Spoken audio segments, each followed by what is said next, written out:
This is the Detroit Sports Podcast Network.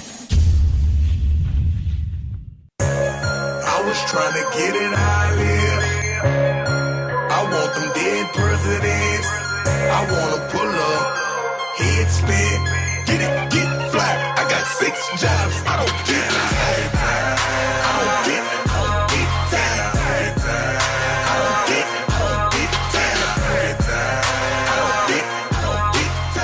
And welcome to episode number 10 of Two Bad Hombres. I am your host, Vito Doc, alongside a guest, my brother, Dominic Chirco, and the doc from Doc and Jock, John Macaroon. John and Dom, how are you guys doing today? Welcome to the weekend, everybody. Looking forward to a conversation with the fellas. Just a laid-back talk, talking about things that we find in the newspaper, things that we find funny, the hijinks, and the hilarity here at the network. Always great to welcome Dom. Did a great job earlier in the week on the Tigers Talk podcast. I always enjoy the talks that we have with baseball, and it was great seeing you at the University of Detroit Mercy game. It was fun. Hey, are you proud of your boy Vito doing all some good stuff on Media Row, getting there on the court, trying to hobnob with the likes of Dick Vitale, Thomas Hitman Hearns? It was good stuff, right? You proud of your brother? Yeah, definitely proud of my brother. It was good seeing him on the court. Together we shared press row my first year, too. It was a pleasure watching you and seeing how hard you work.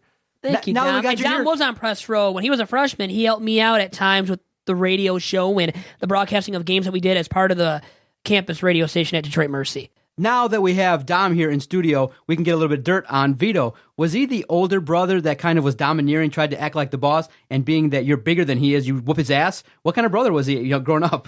He would try to, tell me a few things, but I wouldn't let him, get away with a lot of stuff. But no, he was overall, he was pretty good. I'm pretty nice. I do pretty well for myself. What's the funniest story you could share about your brother, Vito? What's the most embarrassing thing you can reveal about him? Dominic's beat my ass before. It happened, but he's much bigger. He's 5'7", I'm 4'7", so come on, it's like no match right there. It's like Thomas Hitman Hearns, fighting all of us right now in his prime. Do tell, what happened? Well, there's been numerous times. I remember one time I know that Dominic likes bringing up that really embarrasses me is that I threw my Xbox controller at the wall because Dom's more the fiery guy that just reacts to stuff and overreacts and will throw something like that against the wall and leave a dent in the wall.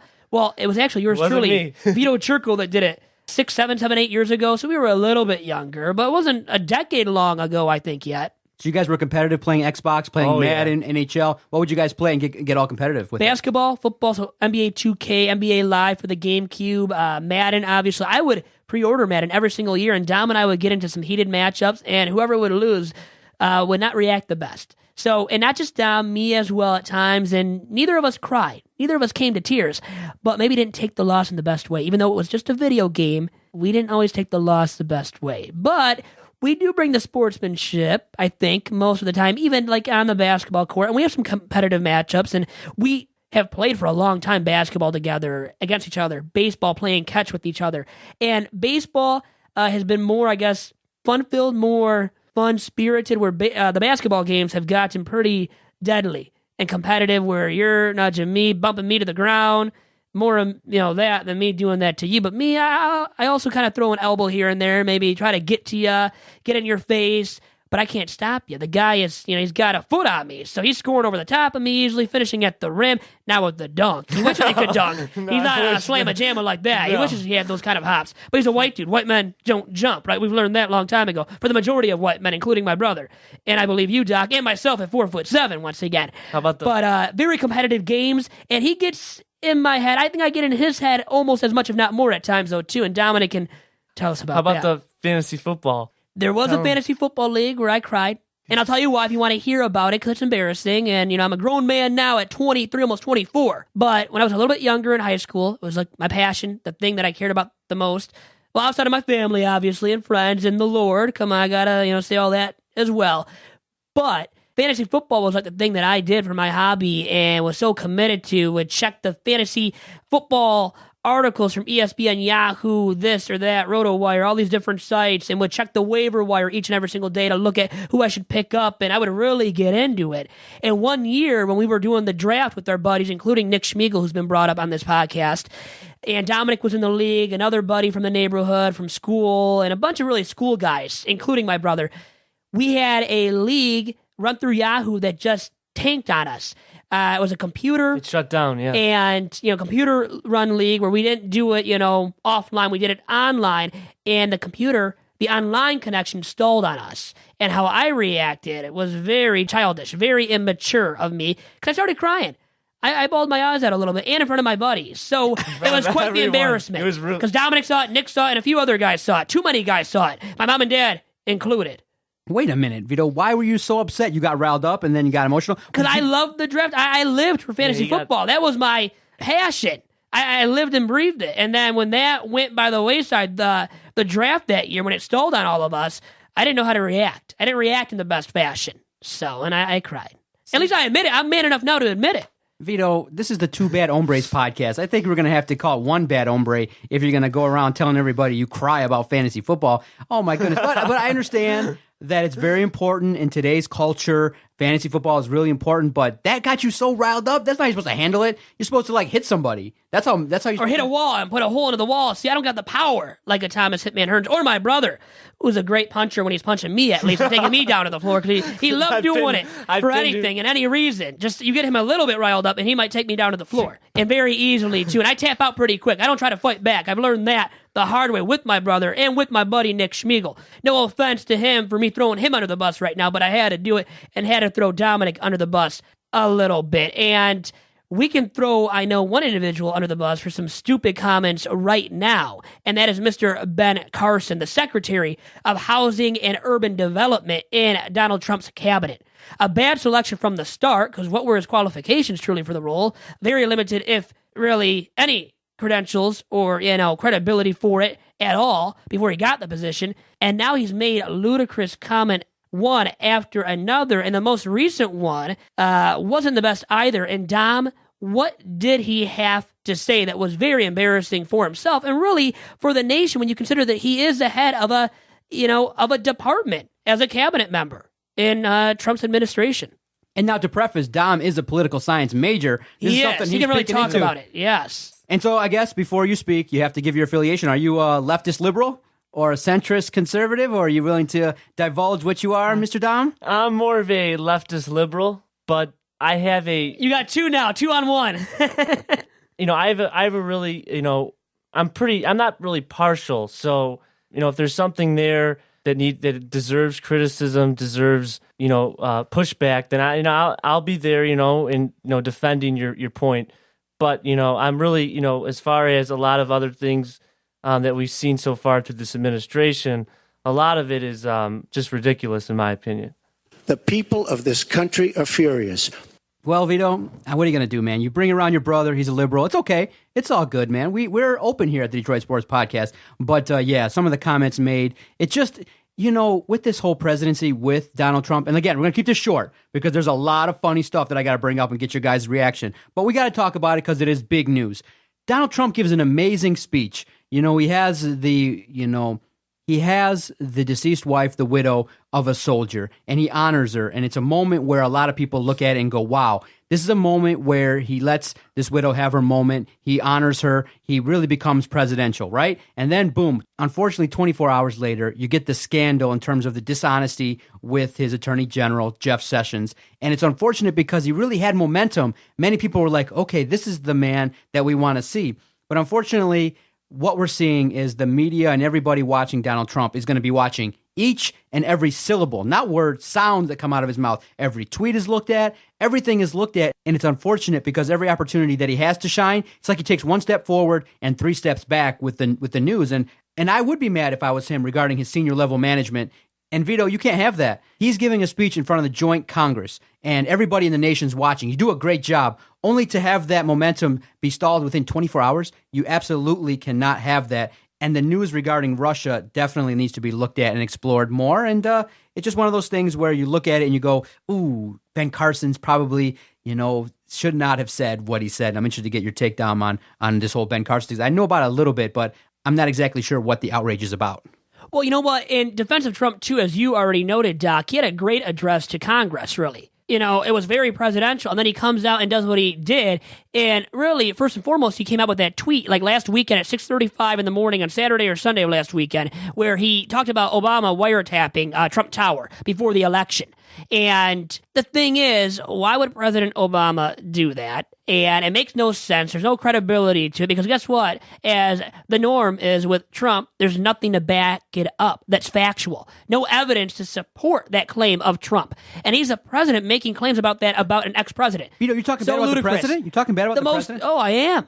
Absolutely. And Don will to too. Instruct my attorney general to get a special prosecutor to look into your situation because there has never been so many lies, so much deception.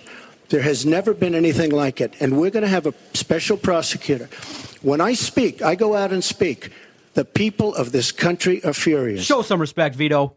Come on now, talk about the President of the United States. You're saying that, you mean he just went to WikiLeaks and Breitbart and just found some news and tried to tweet it out? Off of a radio show host who is a Mark conspiracy Levin, yep. theorist. And you have the name, you have more about it. And by the way, didn't he bring up his attorney general investigating Hillary Clinton and the emails and all that? Benghazi. Jeff Sessions, as we already noted, that guy's in trouble right now because of his involvement with Russia and the hacking of the election. That's more of a thing to worry about. And then he does this to avoid the issue. He gets us away from talking about those major points, right, Dom, by having something like what he did last weekend with the tweet about Obama wiretapping Trump Tower, which clearly did not happen. Yeah, and you see him deflect on a lot of things. But the problem is you have, a president that is very deceitful. But, another thing, if you on Twitter, he tweets, almost ceaselessly about, waking up, when he wakes up in the morning, it was reported that, to calm him down sometimes, his aides make sure that he watches Fox News, to get his spirits back up. You just see like how vindictive he is and how, easily he is, bugged and easily bothered by, situations. And a lot of time he's bothered by facts. And I can't stress enough how much that, this the wave of fake news that you see. You see a lot of misleading articles. You do see misleading articles in the New York Times, here and there, or the Washington Post. But Donald Trump himself is fake news. He is. He's a president of it. He's a president of the U.S., and he is really the founding father of fake news. He's the arbiter of fake news. Yeah, and he distributes it the most, right? Right, and he goes on, like I said, he goes on Twitter. Today he was talking about Obamacare, the Obamacare replacement. But he was almost like answering a question. He tweeted at Fox and Friends, and he was answering a question too about the Obamacare replacement. Oh, don't worry, we're not, insurance across state lines and talking about that. Don't worry. A lot of this comes from, a strong Republican base that still supports him and will continue to support him as long as he, slams through the agenda, which right now it's slowing down on tax reform and healthcare reform. I moved on her like a bitch. Yeah, and you got that side of Donald too, where there's a lot of controversy with. Got to remember, he had to settle a fraud lawsuit for his fake university. He had to settle $25 million, which basically says if he went to court, they would have found him guilty. So yeah, there's a lot of baggage with the president, and Grab him by the pussy. there's a What are you talking about? This guy is esteemed. What are you guys talking He's about? clean appropriate and the most presidential all the time. Anyways, Dom. In this day and age, though, can you believe that we just have drops of the President of the United States just using it on a simple podcast? Imagine what other people are saying. It's just one of those Well, things, it's guys. a laughing stock that he has built for the nation when other nations look at him being the president. They don't take us seriously, right?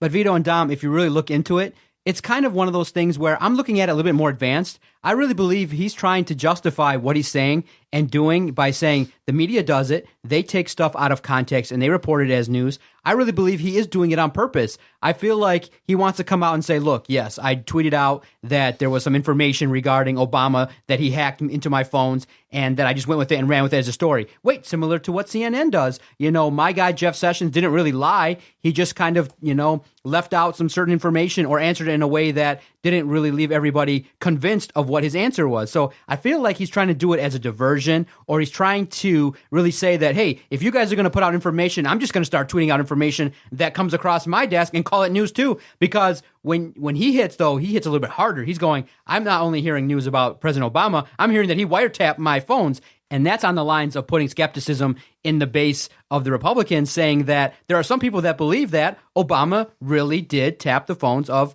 Donald Trump. And I think that's why he's doing it, is not only really does he care if it's truthful or not, he knows that it riles up his base.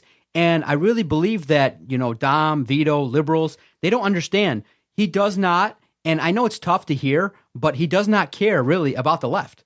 I think he just realizes, you know what? They're against me. I'm going to do my best to rally my supporters, and I won the election without the popular vote. And I can just go and tweet out things that, make my supporters happy. I can say things. I can just be me, and nothing that I do will allow me to feel anything negative because, hey, I had a big scandal regarding saying things about women, and I got elected. I've done this, and I got elected. And he said it. Remember what he said? He said verbally, I could go into the streets of New York, shoot somebody dead, and I probably would not lose a single vote. He would have gotten elected, it's sad, because right now, his people support him so highly. They don't care. I think it sucks because people want him to unify the country, but he's like, you know what? I'm down with my cause, and if you ain't down with that, basically he's like, I got 2 words for you. Boom, suck it. And that's just what he's saying. He's a wrong president for right now then, for the times of today, because we're so divided as a nation with the liberal left and the conservative right. And he's going and attracting those people from that side, the side that he knows he can attract with the Republicans. But he's dividing the nation even further. And he has come out before and said he doesn't want to do that. He wants to unite the nation. He's not doing that whatsoever. So he's the absolutely wrong president for the times of today, right? We've also seen conservatives come out and object to what the president has said. Bill Kristol, Evan McMullen, who ran for president, he was a former CIA head operative. He ran and he's talked about, endlessly about, how the Trump's, tendencies, is almost ineptitude of governing, and even from seeing that from, a conservative who provided another conservative alternative to him.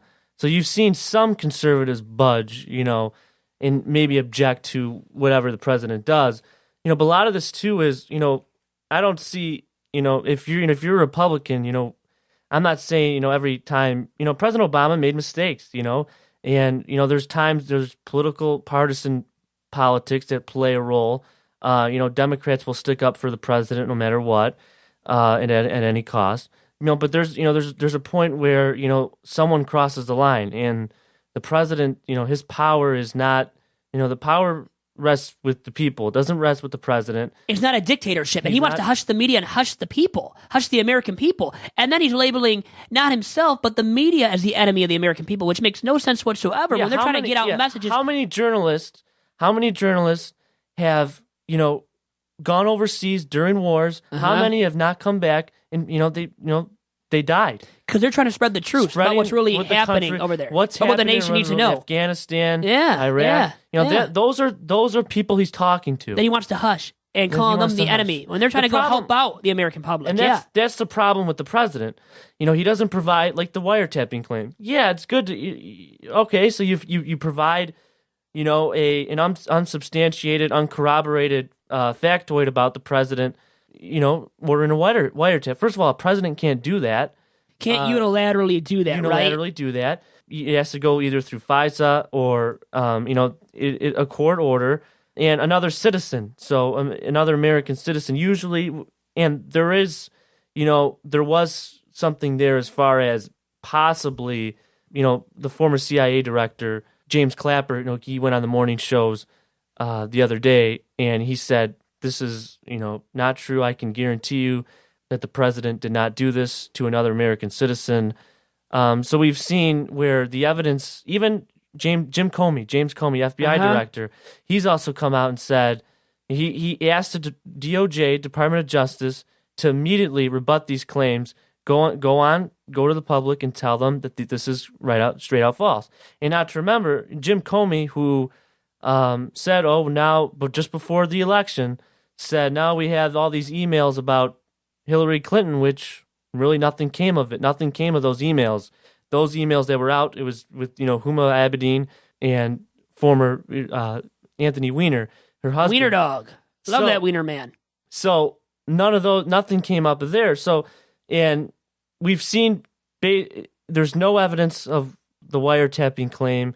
And it's just, And then, Dom, not to cut you off here, but we do have a lot to get to in a limited amount of time. But I wanted to say one thing, too, about the wiretapping allegations, which are completely unsubstantiated, like you said, Dom. And how many of his claims have been of that variety? Unsubstantiated. And then also, I wanted to say, you know what? Hillary Clinton was looking like a lock to win the presidency. So why would Obama, even if he had that in him to do that, why would he have done that leading up to the election when everybody thought Hillary was going to win in a landslide? It wasn't even worth it. And Obama is this man of class, high character, integrity, all of the above. Even if he's just actually portraying that and is portraying something that's fake, that's not real of him and who he really is behind the scenes, still, like I said, he had no reason to really do it because the presidential election, leading up to it, it wasn't in doubt. Hillary was going to win in a landslide. And he's not even, and then if we believe everything is pretty much true about what he's been portrayed as, he's not the type of guy that would have done that. I don't think he cared about Trump. He didn't think he would win. It just doesn't make sense, doesn't add up. yeah, I don't think Ronald Reagan would do that to Jimmy Carter. So As much as you hate the other president and, Trump hates Obama, Obama probably hates Trump. You just don't do that. Another thing, too, is not to really compare Reagan, Carter, and Bush, Trump. This is unprecedented. Yeah. And you're going after a former sitting president, basically accusing him of a high crime. So, And it just divides the nation even further. We don't need that right now from the Oval Office. And guess what? Trump continues to do that, and it's an ugly look for the nation as a whole. But an uglier look might have been the comments made by Ben Carson. We have those we can bring it up as well. And then we have some other stuff from Ben Carson, almost like a mixtape of his best and worst, depending on how you consider it, the stuff that he said in the past. Many hilarious comments made from Ben Carson that are, just like many of Trump's comments, unsubstantiated. Now, what he recently came under fire and scrutiny for is saying that, about immigrants here, that there were other immigrants who came in the bottom of slave ships, who worked even longer, even harder, for less. So comparing immigrants to slaves, we didn't see that coming from the Secretary of Housing and Urban Development, and really out of anybody's mouth, and knows the history of, the nation, the world, and just about how things have led up to now.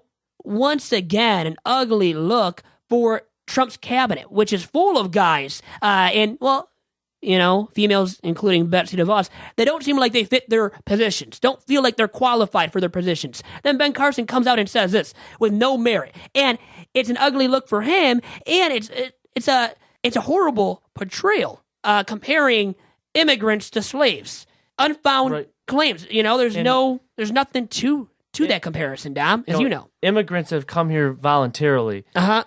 Slaves, on the other hand, they were bought and they were sold. So they didn't come here voluntarily. It was an insensitive remark, and a lot of the backtrack to this was, we've seen now articles come out about what Barack Obama said in December of 2015, for a ceremony for newly naturalized U.S. citizens about the contributions of American immigrants. And he said, referring to those of African heritage who had not come here voluntarily, Obama said they were immigrants themselves in their own way. So, a lot of people are trying to spin those comments. Trying to compare the two and say there's merit to what Ben Carson said. There's merit to what Ben Carson said and what Obama said. There's not.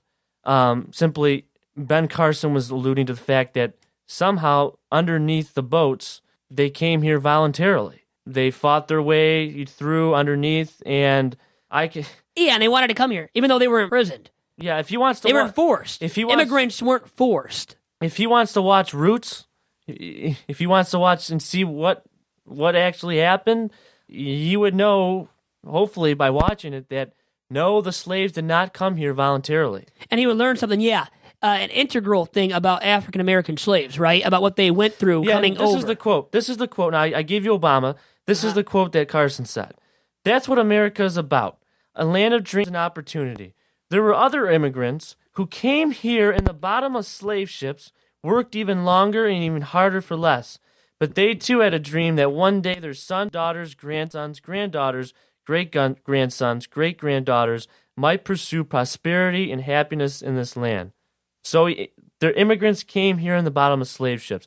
Obama, the difference between Obama's comments and Carson's comments are ever the more glaring. Obama did not say that the slaves came here voluntarily. And by using the word voluntarily, this does not look good for Carson. Because, you know what? Being a slave, it wasn't their choice. That's what it comes down to. By the way, in 2013, Carson said Obamacare was the worst thing that has happened in this nation. He has an infatuation with this. This is the worst thing that has happened in this nation since slavery. He was comparing the Obamacare rollout to slavery in 2013. Like it's even on the same playing field, not even in the same conversation. And Doc, we have the right to criticize anybody for anything, but I think we have to truly criticize Ben Carson for these comments, don't we, Doc? I think many people have already. Did you see the response by Samuel L. Jackson on Twitter? Mike, he went strong to the paint against Carson. And it's one of those things where it's just, if that's what you believe and things like that, some things are just better left unsaid. You just don't go there. And Donald Trump needs to really rally around his senior management, his upper-level cabinet members, and just say, listen, we got to focus on our agenda, stop with this side stuff, and let's stop with all the trolling. Let's just go out there and focus on our agenda. And when he does that, when Donald Trump just focuses on his agenda, I think he's in a much better position to advocate and to move things along. But all this other stuff for attention might be used as diversion, maybe or so, but I would say that he needs to really wrap his mind around the fact that he's got to tell these people, hey, we got to focus on the agenda. Let's stop with the side stuff. If we take hits from the media, fine. Let's just focus on the agenda. Most people don't care about the media anyway. They don't. Well, in defense of Trump, I would have to say, and I have to hope for Trump's sake, that these comments made by Ben Carson were not a diversion attempt from Trump. They weren't made by Carson willingly from Trump and the higher-ups in his administration. Thing is, he's not going to get all this under control because Trump himself is spewing all this nonsense. So how is he going to control Ben Carson or somebody else from his cabinet from saying all this nonsense when he's doing it himself? He doesn't care enough. It's not going to happen. It's never going to get under control in hopefully his only term as president. Now, moving on to that mixtape, a great compilation of the best and or worst, depending on how you perceive it, of comments said by Ben Carson in the past. We do want to play that here as well because it's very funny. I think at least. Obamacare is really, I think, the worst thing that has happened in this nation since slavery. A lot of people who go into prison straight, and when they come out, they're gay. So did something happen while they were in there? Ask yourself that question. Yeah. Would you be in favor of aborting baby Hitler? I'm not in favor of aborting anybody. I am a little shocked, quite frankly. Looking at the AP course in American history that's being taught in high schools across our country right now. Most people, when they finish that course, they'd be ready to go sign up for ISIS. I don't think he was afraid of me, but he certainly knew about my temper. I would go after people with rocks and bricks and baseball bats and hammers. Another youngster angered me, and I had a large camping knife, and I tried to stab him in the abdomen. Unfortunately, he had on a large metal belt buckle under his clothing, and the knife blade struck with such force that it broke, and he fled in terror. I would not just stand there and let him shoot me. I would say, hey, guys, everybody attack him. He may shoot me, but he can't get us all. Take action. From the indications that I got, they did not rush the shooter. Wow, guys, that's pretty funny stuff there. Unbelievable, Ben Carson. So, Dom, you're saying that Ben Carson lied about that story with the stabbing? Yes, it was proven. He admitted it. He didn't admit it, but I saw it somewhere, and it was uncorroborated. And then also regarding all of this, how creepy does he sound with his monotone voice? Can put you to sleep. Very depressing. Imagine him delivering a State of the Union. My God, how depressing would that be? And the ability to put you to sleep that he would have in his State of the Unions. It would be just so depressing and embarrassing. And how embarrassing, after all these comments we just heard and his latest one about comparing immigrants to slaves, how embarrassing is it for this high school in Michigan that's named after him? That is the Benjamin Carson High School of Science and Medicine. And you know what? Stick to medicine, Ben Carson. You're a neurosurgeon for a reason, and stick to that. Stay in your lane. You can tell he had no merit to run for the United States president, and he ran for the president, and people actually supported him for a while. How did he last as long as he did with all these ludicrous comments? And like no background, it sounded like in a lot of vital areas where he needed, a solid foundation. So, man, this man, we can say now is so unqualified. And what makes him qualified for his current position in the cabinet as the department head, as the head of Housing and Urban Development, the Secretary of Housing and Urban Development. There, you can tell right now, after all of that being said, there's no merit, no credentials for him to hold that position too, guys. Well, Vito, you've said it. I think we all agree that probably Donald Trump needs to rein it in, and he needs to move this along. The comments of Ben Carson obviously are reprehensible. We know no one's going to be supporting those kind of comments, but unfortunately some people do, and we just have to look at it and say, let's focus on the policies, because there is a policy they're trying to get through, and that's they did earlier in the week the Republicans did their new plan for healthcare. So I don't know if it's a diversion tactic, but we definitely need to look and really sink our teeth into what is really in that healthcare policy, because it affects everybody. And so I'm always of the opinion that I'm focusing on the policies. This kind of rhetoric is something I can dismiss easily and just say, silly, laugh about it on a podcast, and I'm moving forward. I'm focused for me and my family on what is going on with the healthcare in the United States. The only problem is really quick is that it's the president making these comments. That's why we can't just simply laugh them off at times. Because if it was just you, Dom, or I making those comments, a little bit different, but they hold much more merit and significance when it's coming from the Oval Office, from the man running our nation right now. And Dom, have you found anything about the comments made by Ben Carson with the stabbing story? If not, we can move on. But if you do have something, yeah, we can move on. A lot of it says. So Dom has put his question marks on Ben Carson, and he's left and right. He's calling fake news on Dr. Ben Carson. He's calling him a fraud. And you know what? He's a solid neurosurgeon, probably has all the credentials in the world for that, but he's a fraud politician, a guy that should have never run for president and should not hold his position as Secretary of Housing and Urban Development. And really quick, with all of that being said, we have an award to present to somebody, or at least to talk about, because we're not presenting it to anybody, but we are going to do now weekly on Two Bad Hombres, a Bad Hombre of the Week. And the man who won that for this past week is Carlos Monarrez, and kind of a colleague of mine at the Free Press, a guy that writes about the Lions, and he wrote a great column about Joe Mixon and whether or not the Lions should consider drafting him. He said it would be disgusting for the Lions to consider drafting Joe Mixon in any round, from what I got from his article, which holds some merit if you really, none of us stand for abuse and abusing others, no matter if it's man or woman. You just can't do it, can't lay your hands, especially on a woman, but not on a man either. And then he does that, a few years back, and it garnered attention over the course of the last year. And now he's been slammed for it, and rightfully, I think, scrutinized. And now he's being considered as a player, because of his talent, to be drafted in this year's NFL draft. Now, should the Lions and other NFL franchises, Dominic, first with you, consider drafting him in this year's NFL draft? No, I think you should wait until after the draft passes.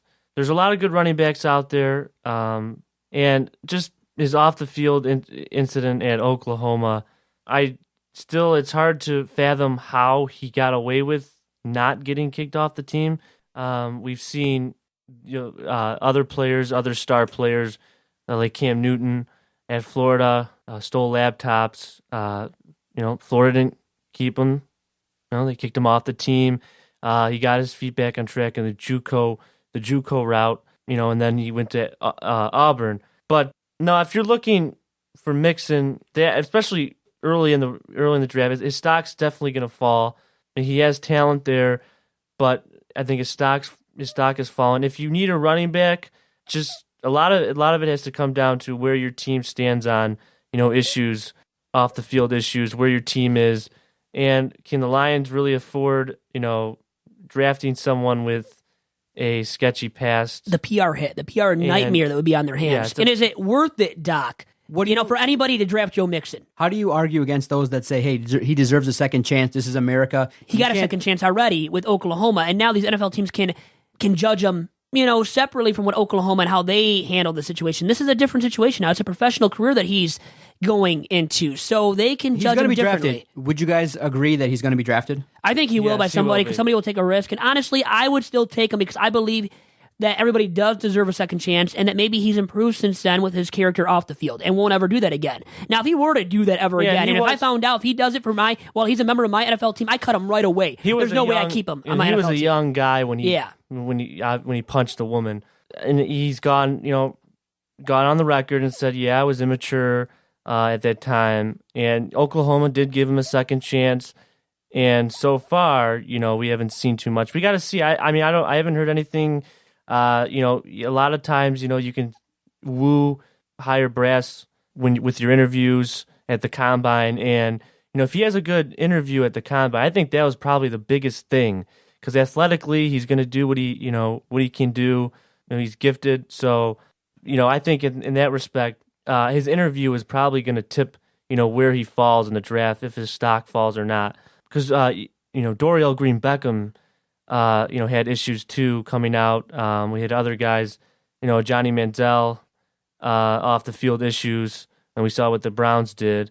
And it's hard to really tell, especially if it depends how consistent and if you learned from your mistakes while at college. And so far, we haven't seen a setback in college because Green Beckham and Manziel both had multiple setbacks. And Manziel was partying off the field, getting into other deep trouble too. So I think it's a little bit different than obviously Joe Mixon, what he did, and he hasn't had a setback yet. And I think it's very essential what his interview was with those people at the combine, how he talked to them, and if they could tell that he has matured since that incident. If he has, I think he's more than fine. I think he's going to be drafted. He has to perform, and he must be an upstanding citizen and use it as an opportunity to learn and grow, have him go into the community, and definitely talk about the harms of anger, the harms of definitely handling yourself in that manner. And I think he can be an asset. And that's the way we have to look at it. You can always be the person that stands there with the pitchfork and blames everybody and really goes on this rant against everybody and they don't deserve this and they don't deserve that. But I thought that we were a country built upon, the fact that we make mistakes, we learn from them, and we got to remember these are young kids full of adrenaline. Now it's not to make an excuse. What he did was abhorrent. But what he should have to do is really focus on the community and focus on rehabilitating his reputation and making sure that nobody follows what he does. And that's what you do with people, is that you don't make examples of them and then shun them to the side, because there's millions of stories of athletes that don't make it, that make mistakes, that turn into drug addicts, that turn into criminals, that become a burden to society. Take someone like this and showcase him in front of a community, showcase him in front of a television, make him the poster child of anti-violence, and you go out there and you make him somebody that, if he becomes successful in his career, gives back to the community. And that's what you do. And I agree with you 100%, Vito. If he makes a mistake, you cut him right away. No third chances. I talked about it earlier this week on the Motor City Sports Rant, is you give somebody a second chance, but not a third. You have a short leash. You tell everybody, we're taking them. You be open and honest with people, and you tell them what you're thinking about the situation, and then boom, you draft him. You hope that he becomes a good citizen, and he learns from his mistake, and that he never does it again, and that he can advocate so that nobody makes the same mistake he does. And look at Michael Vick, where he came, got in the dog fighting, the predicament that he got in, faced jail time. He was getting counseled by Tony Dungy in jail. He really became his mentor. He came out of jail. He helped. Now he has dogs of his own. Did it, not to make light of this, but did he come out of prison gay, Mike Vick? He didn't, though, right? Okay, that's good. Good thing. So false. Yeah. False, Ben Carson. Dom, back to you. Yeah. So what I was going to say about Michael Vick and how he was able to. You're always going to remember what he did, but he was able to maybe put a Band-Aid on a big scar, and kept it. It really stopped the bleeding, in the eternal bleeding that he would have gotten had he not come back. And they gave him a second chance. He did a lot of work with foundations for abused dogs, and you can say, well, he had to do that, but I think it's a good thing to have young people learn from their mistakes and really become like John said, a upstanding citizen with their second chances. And you don't want to perpetuate something that you'll see perpetuate the same old. But giving them a second chance. And I agree with you. If something happens again with Mixon, then you're done. And it should be bye-bye to his NFL career, because you know what? It's a privilege to be able to play in the NFL, and I think guys need to realize that as well. And it's a privilege to always be on this very podcast with the Doc and with my brother, Dominic Chirco. Doc? You know what, Vito? Let's take one quick time out, regroup. I got 2 quick stories I want to share about people oversharing on social media and in front of the camera, which I always find to be fascinating. I'm reading the story on TMZ. And then finally, I want to talk about this rash of celebrity break-ins going on in Los Angeles. It's very interesting because I also heard it regarding a situation with Floyd Mayweather. So I want to talk about that real quickly. So we'll take a quick break, take a timeout, get some water. We'll come back with 2 entertaining stories next on 2 Bad Hombres. Doc here for the Detroit Sports Podcast Network. Thank you for your continued support and allowing us to keep the studio lights on, the microphones hot here at the Detroit Sports Podcast Network. If you like what you're listening to, you like the variety of podcasts that you hear, definitely check out our website, DetroitSportsPodcast.com. That's the easiest way to support us. You get all the news from the network. You can check out the work from Vito, myself, all the guys that are putting out great content almost each and every day. And hey, if you're prone to shop online, click through that Amazon banner, go about your business, shop, and then when you're on that Amazon page, just bookmark it. Anytime at all that you make an online purchase, it kicks us back a little something and helps us keep this project going. We've been going strong since 2013, and that's been largely due to the support of our supporters, and we greatly appreciate it. DetroitSportsPodcast.com.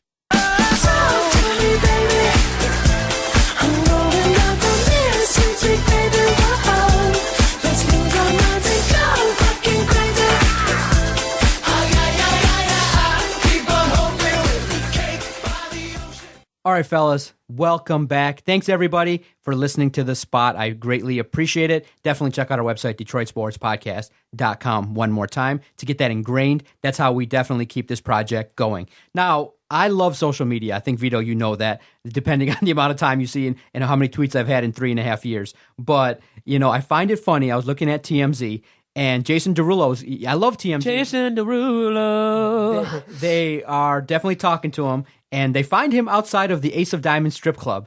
And, yeah, good luck. And he had a big smile on his face. Oh, yeah, he had a good time. And so he dropped damn near $70K inside the Ace of Diamonds strip club, right? Ballin'. So what does he say when he leaves? Oh, no worry about it. I'm going to write it off. He comes out and he's like, he tells the guy at TMZ, you know, he's like, here's some of the stuff that he bought. Ace Rosé, 5 of them at $1,400 a piece for $7,000. 1942 Mag, $11,000. Dom, 3 of them at $7,000 each, and that's a surcharge of $53,000. I don't know if what was left over with tip and all that. So he spent $53,000. Oh no, I'm reading down. $53K in booze, $20K given to the strippers. Well, God, they must have been really good strippers. They gave him everything. $20,000. I hope so, at least. And he said, "I'm going to write it off." Unbelievable. First of all, so write it off on his taxes. He's referring to that. How can you write that off on your taxes? Can you really do that? Find a loophole in that? All the proof he needs to hand over to his accountant. He said he's going to take it and he's going to hand it over. He's giving to charity through paying $20,000 for strippers to service them? To serve. I would hope almost to service them. You know what? Could be a business expense, really, if you're doing research or... research on the girls and what they look like underneath their clothes. Or if he's writing a movie or if he's doing something where that's... Adam Carolla does a podcast daily, and he said that they try to do it all the time, where they try to go for the juggies. They try to audition the girls, and they go to a strip club, and they try to write off to the Comedy Central. They did it once. Comedy Central wrote it off and gave them the money back. But they said, listen, on the down low, don't try this nonsense again. Don't try to go to a strip club and spend $5,000 and get us to pay for it. But just to ask you guys, if there's something that you could buy, maybe, not at a strip club, if there's something that you could think of that if you could write it off in the neighborhood of maybe $10,000 or so, that you would buy frivolously and try to write it off. A woman to love me. Now, a realistic item that I would buy and spend lavishly and try to write off, what would it be? My God, I can't even think of something off the top of my head right now. You guys are not spenders, man. I don't spend big money, yeah. I probably would do it at a restaurant, maybe just go out and have a good time. Or probably maybe at the bar or casino tab. Yeah. Maybe go out there and try to gamble and try to find a way to call it a investment or something along the lines if you could. But see, these guys, Jason Derulo, why would you say that? Just do it privately. I love the fact that these guys are doing it so openly. Drops, look at the article. Big on TMZ. Jason Derulo drops over $70K at strip club. It's a write-off, baby. He should have told us what actually happened at the strip club. We wanted more details. Dude, he bought $50,000 13 bottles of booze, of liquor, 13 bottles at 50 G's in booze and 20 on the strippers. That's a money ain't a thing, 50 baby. When you're Jason Derulo. Let's say you had $5 million, Vito. Would you ever spend $50K on booze in one night? No, not in one night. $50K. It's 9 bottles. 9 bottles cost $50K. Maybe we're in the wrong business. My God. Maybe we need to find a way to go down to Atlanta or something in the high-end liquor business. Well, making more videos maybe, too, that go viral. But now, and that to happen. Speaking of excess, here's an example now. Is Jason Derulo setting himself up for failure to get hit up and get robbed? This is what starts, I believe, the seed. Why I kind of wanted to segue from that to this is that I think Floyd Money Mayweather, what is he known for? He's known for flashing his betting cards on his Instagram. What else is he known for? When he has big bets or when he's out in public, he's got the stacks of cash, flaunting it in front of everybody. Now, what do you hear today? You hear news and reports that Floyd Mayweather getting hit up, getting robbed, and substantial stuff is taken from their home. His car, big-time item. These people don't go there looking for forks and spoons. They go looking for the cash, and they go looking for the high-ticket items. And then, if you go on TMZ, you're seeing a rash of celebrity break-ins. You're seeing individuals that are being robbed. Their stuff is being taken. It's just one of those things where they're kind of saying that it's just part of the LA crime explosion, that to not look into it. But I think it's part of a bigger issue in that if you're successful, I think maybe you need not to flaunt it, because the likes of Yasiel Puig, that's how it came across my radar, was Yasiel Puig got ripped off, Alanis Morissette, Cesar Millan, Derek Fisher, and they're taking big-time items, and these celebrities probably need to be careful with what they're flaunting, because nowadays, the likes of Dom sitting at his computer probably can look up where these people live, and he can roll up there and bust them up. Did you remember, even a couple years back, there was a celebrity ring of like people that were going to these people's homes, breaking into their homes and, breaking the alarms, busting it up, doing what they had to do to go into their homes to take stuff. So they know, and Paris Hilton was one of the first high-profile victims. People know that these celebrities have cash, and they're going to their homes, taking their stuff. They're not even, knowing that there's security potentially, they're willing to go to someone's home and try and break in their stuff. So for me, I'm looking like, if I ever hit it big, and when I do hit it big, I'm probably going to maybe flaunt it through somebody else, because I'm not trying to get robbed, or I'm going to have big-time security. It's pretty scary. And Floyd Mayweather has a big entourage. He has a lot of the money team. Inside jobs too, right? Yeah. So he has a posse, as Phil Jackson would say. Yeah, so... But I was going to say, do we really feel bad for Floyd Mayweather getting robbed when he flaunts it like he does on social media? You ain't got no heart? I try to, and I try to be PC when I have to be, but I don't think I have to be PC here. I don't want to advocate robbing guys and go, hey, I'm going to go tell people to go rob Floyd Mayweather and every celebrity that I don't like, such as Paris Hilton, too, by the way.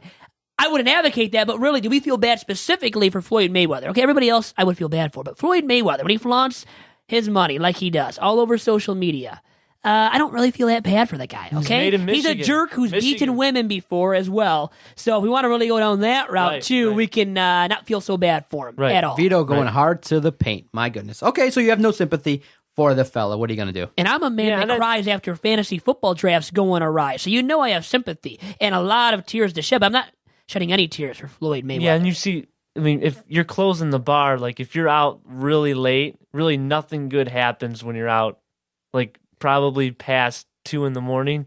And he's saying that, Doc, as he looks at me. Hey, Vito. He's saying something about my going out and staying out until 2 a.m. when the bar does close down.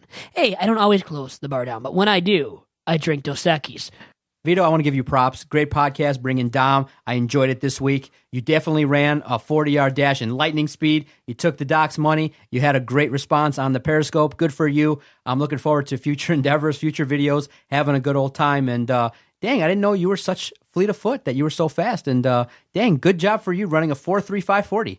I didn't know I was that fast either. And like Dominic said, he's never seen me run as fast as I did today via Periscope in my 40-yard dash time, and it was sub 4.5. Remember that, please, everybody. Sub 4.5. Good job, Vito. You know what? I was going to call you Lancer, but maybe I'm going to keep calling you that, and we'll share the story next week as a tease. We can talk about why I called you Lancer. Great podcast. I know the time's up. We got to get to other business at hand, but I always enjoy having a conversation with you fellas. We don't have to do a lot of planning. We just, boom, turn on the mics, turn on the lights, have a good old conversation, and it's fun. It's good to learn more about you, that you're a big crybaby, and it's one of those things where the more I get to know you, the more I want to have you around, dude. Because I cry? Because all real men cry, by the way, and I do as well. And you know what? I'm not going to cry, though, to end this podcast. Now, we had a good old conversation, too. And with that being said, we are out here on Two Bad Hombres. Talk to you again next week. See ya. I was trying to get it how I live. I want them dead presidents. I want to pull up, head spin, get it, get fly. I got 6 jobs, I don't care.